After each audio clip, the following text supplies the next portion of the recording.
छत्रपती शिवाजी महाराज पुतळा तसंच परिसराच्या सुशोभीकरणासाठी छत्रपती शिवाजी महाराज स्मारक समितीची नुकतीच बैठक पार पडली आहे। छत्रपती शिवाजी महाराज स्मारक समिती सोलापूरच्या वतीनं छत्रपती शिवाजी महाराज पुतळा आणि परिसर सुशोभीकरणाकरता बैठक पार पडली। या सुशोभीकरणाकरता आमदार विजयकुमार देशमुख यांच्याकडून 74 लाखाचा निधी मंजूर झाला असून कामाची निविदाही निघाली आहे। लवकरच सुशोभीकरण कामाचा शुभारंभ करण्यात येणार आहे। याबद्दल स्मारक समिती तसंच सोलापूर महानगरपालिकेचे अधिकारी यांच्या उपस्थितीमध्ये बैठक पार पडली।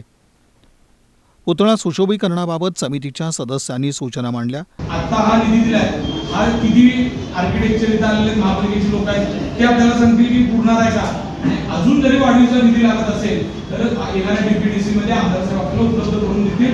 मग इथं संतोष भाऊ आहेत, मी स्वतः सत्तेतला आमदार मुख्यमंत्री साहेबांच्या मार्फत काम करतो, ते निधीची कुठलीही कमतरता आपल्याला येणार नाही आणि स्वतः आपल्याला डीपीडीसीना आपल्याला चांगला निधी पुन्हा एकदा अजून काय सजेशन असेल तर त्याकरता मिळू शकते। मी एवढंच करतो, सर्वांचं मनापासून पहिल्यांदा स्वागत करतो। आमदार विजयकुमार देशमुख यांनी छत्रपती शिवाजी महाराजांचा पुतळा आणि चौक सुशोभीकरणासाठी निधी कमी पडू देणार नाही असं आश्वासन दिलं। पुन्हा एकदा ते थोडं दुरुस्त करून पुन्हा एकदा ते टेंडरचा आता टेंडर झालं असेल तर होऊ द्या ना, त्याच्यामध्ये इस्टिमेट वाढत असेल तर त्याप्रमाणे निधी तो उपलब्ध करून देऊ। त्याप्रमाणे आपण केवढं असेल मला सांगतो आणि आज तुम्ही सगळ्यांनी बोलण्यासाठी आपण स्मारक समितीचं मी आभार मानतो।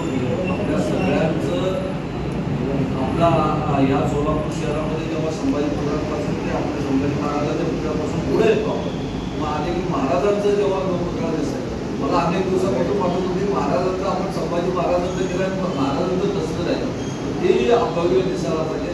शेवटी आपल्या सोलापूर शहराचा तो नाक आहे दोन्ही चौक आणि तिथं संभाजी महाराज आणि नंतर आपले महाराजांचं या चांगल्या प्रकारे पाडा पाहिजे यासाठी आपण सगळ्यांनी म्हणून या प्रसंगी समितीचे सर्व पदाधिकारी सदस्य उपस्थित होते।